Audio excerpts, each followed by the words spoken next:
Hello friends, welcome to Yummy Scrummy. இன்னைக்கு நம்ம ரொம்பவே அசத்தலான ஒரு ஸ்வீட் ரெசிபி தான் பார்க்க போறோம். மாம்பழ கேசரி. கேசரி பிடிக்காதவங்க யாருமே இருக்க மாட்டாங்க. அதுவும் விசேஷ வீடுகளில் செய்யற கேசரினா வேற லெவல்ல இருக்கும். ஏன்னா அதை ரொம்பவே பக்குவமா நெலுகளா வச்சு கிண்டிருப்பாங்க. எவ்வளவு நேரம் ஆனாலும் அது அப்படியே மணமாவும் வாயில வச்சோன்னே கரைஞ்சு போற மாதிரி இருக்கும். ஆனா நம்ம வீட்டுல செய்யற கேசரி ஒரு 2-3 ஹவர்ஸ் செஞ்சுட்டா அப்படியே பீஸ் போடுற அளவுக்கு நல்லா இறுகிடும். அதே மாதிரி பக்குவமா வீட்டுல எப்படி செய்யுதுன்னு பார்க்கலாம். நான் இந்த கேசரியை யூஸ்வலா செய்யற மாதிரி இல்லாம மாம்பழத்தை வச்சு செஞ்சிருக்கேன்.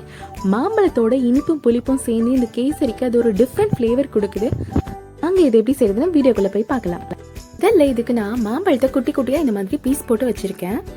இதை மிக்சியில போட்டு நல்லா ஃபைன் பேஸ்டா அரைச்சு எடுத்துக்கிறேன்.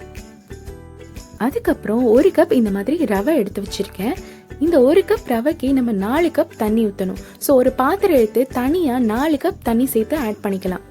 1:4 ரேஷியோவில் இருந்தால் தான் கரெக்டான கன்சிஸ்டன்சியில் கிடைக்கும். அதில் 1 டேபிள் ஸ்பூன் ரீஃபைண்ட் ஆயிலை சேர்த்துட்டு நல்லா இந்த மாதிரி கலந்து விட்டுக்கலாம். இப்போது இந்த தண்ணியை அடுப்பில் வச்சு நல்லா கொதிக்க விட்டுறணும். ஸோ இதை ஒரு அடுப்பில் கொதிச்சிட்டு இருக்கும் போது இன்னொரு அடுப்பில் பேனை வச்சு சூடு பண்ணிடலாம்.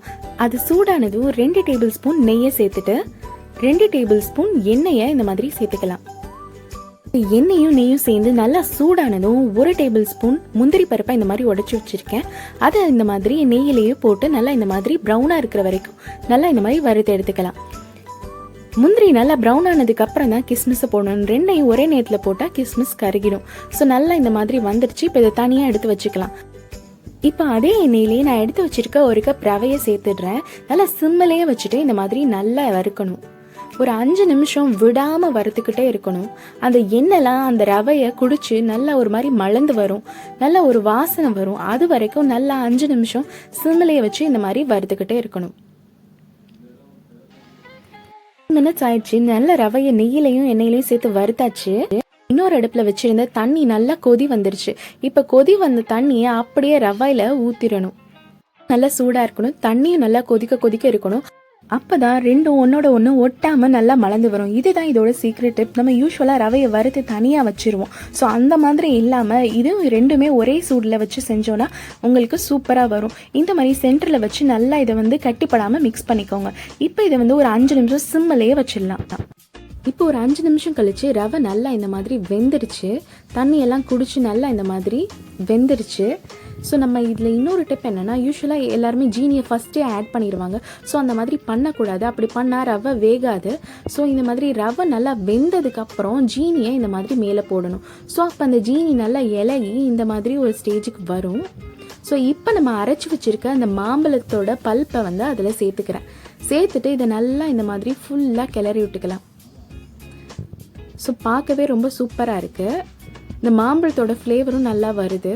இப்போ நான் லைட்டாக கலருக்காக கொஞ்சோண்டு ஃபுட் கலர் சேர்த்துக்கிறேன். எல்லோ ஃபுட் கலர் சேர்த்துக்கிறேன்.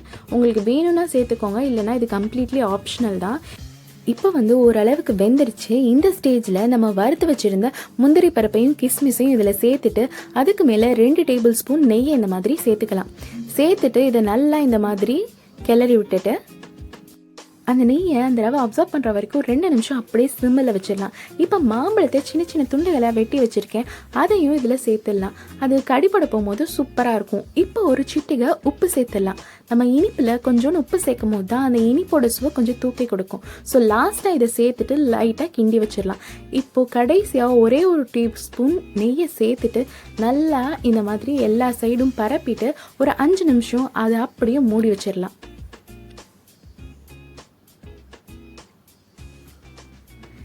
இப்போ அந்த நெய்யெல்லாம் அந்த சூட்லேயே நல்லா உள்ளுக்குள்ள இறங்கிரும். இப்போ சூப்பரான மாம்பழ கேசரி ரெடி ஆயிடுச்சு. பார்க்கவே சூப்பராக இருக்குது. பர்ஃபெக்டான கன்சிஸ்டன்சியில் இருக்குது. ஒன்னோட ஒன்று ஒட்டாமல் வாயில் போட்டோடனே கரையிற அளவுக்கு இருக்குது.